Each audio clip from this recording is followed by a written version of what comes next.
नमस्कार विद्यार्थी मित्रांनो, मी आपला टीचर सोमनाथ मोरे. मित्रांनो, गट ब संयुक्त पूर्व परीक्षा 2025 4 जानेवारी 2026 या रोजी झालेला पेपर म्हणजेच आज झालेला पेपर आहे. माझ्याकडे सेट डी आहे. ह्या सेट डी मधले आपण विज्ञान विषयाचे आलेले 15 प्रश्न याचे उत्तरे पाहणार आहोत. मित्रांनो, माझ्याकडे सेट डी आहे. सेट डी मध्ये 66 या क्रमांकापासून प्रश्न क्रमांक 66 या क्रमांकापासून विज्ञान विषयाचे प्रश्न सुरुवात होतात. 66 ते 80 पर्यंत म्हणजे एकूण 15 प्रश्न आलेत. चला तर मग आपण एक एक प्रश्न पाहू. 66वा प्रश्न तुमच्या स्क्रीनवर दिसेल. खालील विधाने बरोबर की चूक ते सांगा.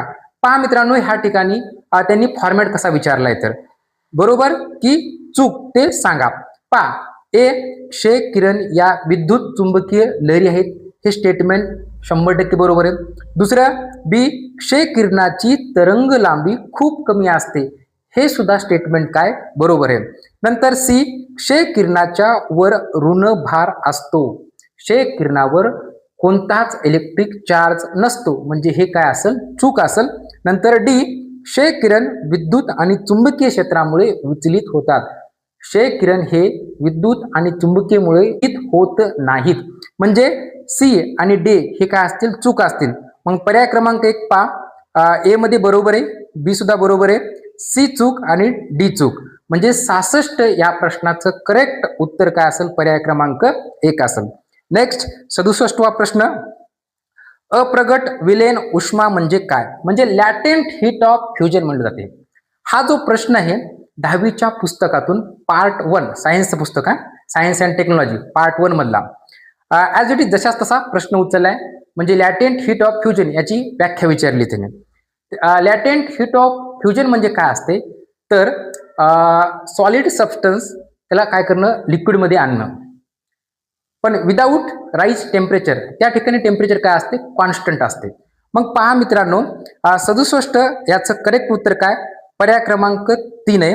म्हणजे the amount of heat required to convert unit mass of substance from solid to liquid at its melting point without rise of temperature. जशाच तशी डेफिनेशन विचारलेली आहे या ठिकाणी. म्हणजेच मराठीतून वाचतो एकदा, पदार्थाच्या एकक वस्तुमानाला त्याच्या विलीन बिंदूवर तापमान वाढविण्यासाठी घन स्थितीतून द्रव स्थितीत रूपांतरित करण्यासाठी लागणाऱ्या उष्णतेची मात्रा म्हणजेच काय असते, लॅटेंट हीट ऑफ फ्युजन असते. म्हणजे 67 याचं करेक्ट उत्तर काय, पर्याय क्रमांक 3 बरोबर आहे. नंतर नेक्स्ट पहा, 68वा प्रश्न तुमच्या स्क्रीनवर आहे, समोर आहे. जोड्या जुळा असा प्रश्न विचारला आहे आणि हा प्रश्न रिपीट आहे. किरणोत्सर्गाचं एकक काय असते तर आता प्रश्न काय, हा जोड्या लावामध्ये टाकलेला आहे त्यांनी. पहा त्याच्यामध्ये काय दिले, ए मध्ये इकडे अल्फा कण दिलेत, बी मध्ये बीटा कण, सी मध्ये किरणोत्सारी एकक आणि इकडे गॅमा रे आणि इकडे क्युरी, इलेक्ट्रॉन, हेलियम अणू आणि उच्च ऊर्जेचे फोटॉन. पहा अल्फा कण हे काय, हेलियम अणू असतात. म्हणजेच काय असते, पहा पर्याय क्रमांकामध्ये 4 मध्ये आणि 3 मध्ये दिसत आहे. नंतर बीटा कण हे इलेक्ट्रॉन असतात. नंतर किरणोत्सारीचे एकक काय असते तर क्युरी असते. हे प्रिव्हियस इयरला क्वेश्चन आलेला आहे. किरणोत्सारीचे एकक काय तर क्युरी आहे. ह्या ठिकाणी एका जोडीवरून ह्या ठिकाणी आन्सर निघते. म्हणजे किरणोत्साराचं एकक काय, क्युरी आहे. म्हणजे 3चं ए पहा असा कोणता पर्याय आहे तर पर्याय क्रमांक 4 आहे. आणि गॅमा किरण काय असतात, उच्च ऊर्जेचे काय असतात, फोटॉन्स असतात. म्हणजे 68 याचं करेक्ट उत्तर काय असेल, पर्याय क्रमांक 4 असेल.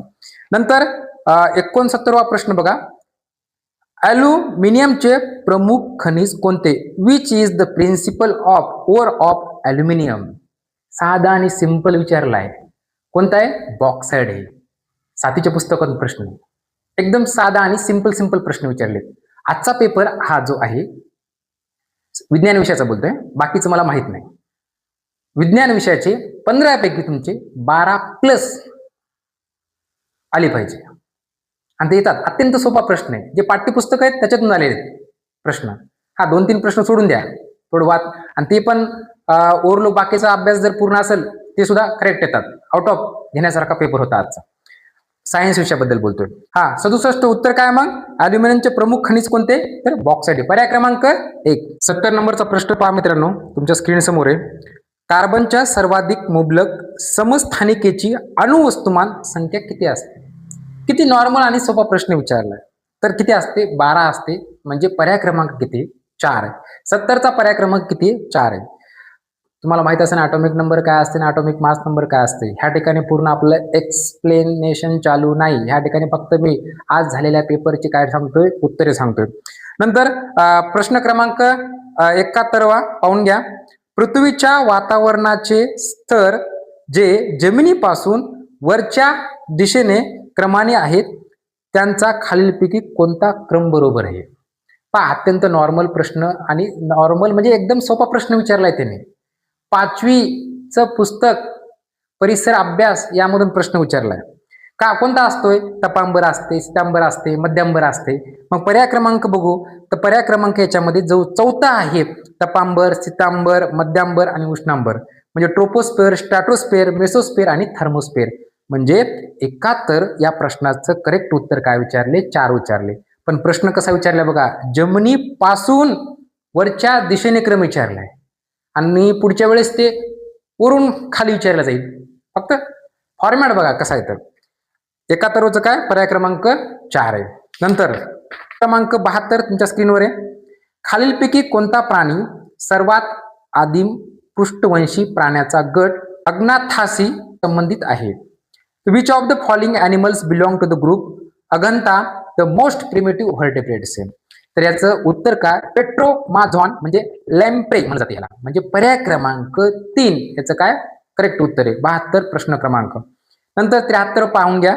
कॅटफिशच्या अनेक प्रजातीमध्ये मिशासारख्या प्रक्षेपणावर रुचिज्ञान कलिका असतात ज्या अन्न शोधण्यास मदत करतात. त्या प्रक्षेपणांना डॅडॅस म्हणतात.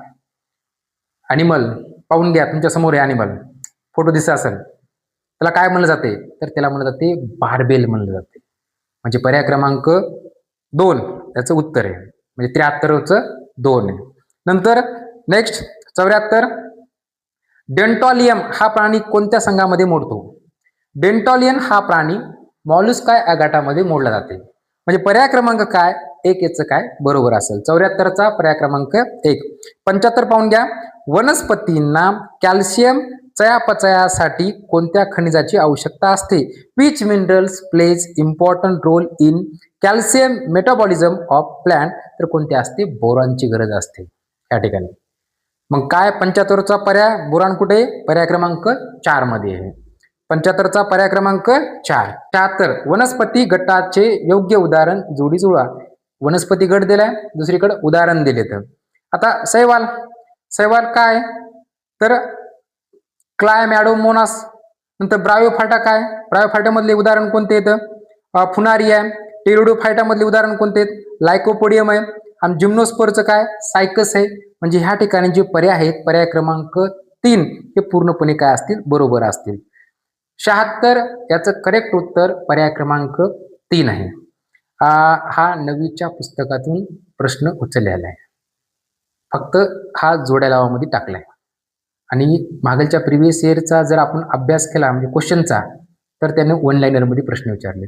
आता ते वन लाइनरमध्ये विचारले त्याने कलेक्ट केले आणि हे जोड्या लावामध्ये टाकून दिले. नंतर 77वा प्रश्न पहा.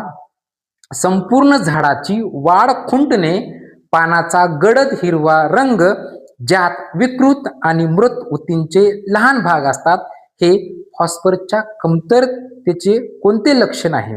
आता ही डिफिशियन्सी होती, कशामुळे घडते? तर हे फॉस्फरसमुळे घडते. पण ते कोणते लक्षण आहे विचारलं त्याला, त्या लक्षणाचं नाव आहे नेक्रोटिक स्पॉट्स म्हणलं जाते. म्हणजे पर्याय क्रमांक 3 हे बरोबर आहे. 77 या प्रश्नाचं उत्तर आहे पर्याय क्रमांक 3 आहे. नंतर 78वा प्रश्न पहा. ABO रक्त गटाचा शोध डॅडॅश यांनी लावला. अत्यंत सोपा प्रश्न 8वीच्या पुस्तकातून जशा तसा उचलला आणि इकडे टाकून दिला. ABO या रक्त गटाचा शोध कोण लावला? कार्ल लँडस्टेनरनं लावलेला आहे. म्हणजे पर्याय क्रमांक 4 याचं करेक्ट उत्तर आहे. 78चा पर्याय क्रमांक 4. नंतर 79 जागतिक मधुमेह दिन डॅडॅश या दिवशी साजरा केला जातो. हा सुद्धा प्रश्न 8वीच्या पुस्तकातून कॉपी पेस्ट झालाय. विज्ञानचं पुस्तक कधी केला जातो तर 14 नोव्हेंबर हा जागतिक मधुमेह दिन म्हणून साजरा केला जातो. म्हणजे पर्याय क्रमांक 79चं 4 आहे. नंतर शेवटचा प्रश्न आजचा 80वा प्रश्न पा डॅडॅस या जीवनसत्वामुळे कोणते रक्त साकळण्यास किंवा गोठण्यास काय होते मदत होत असते. सर्वांचं उत्तर बरोबर असेल. कोणतं तर के. के या व्हिटॅमिनमुळे म्हणजे ब्लड क्लोटिंग होण्यास काय होते मदत होते. कोणतं व्हिटॅमिन आहे व्हिटॅमिन के. म्हणजे पर्याय क्रमांक 1 80चं बरोबर आहे.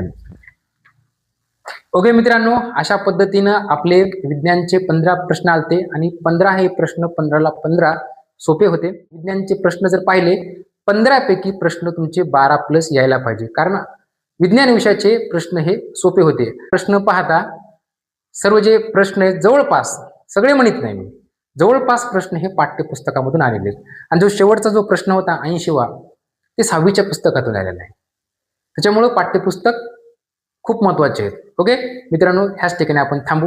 थँक्यू.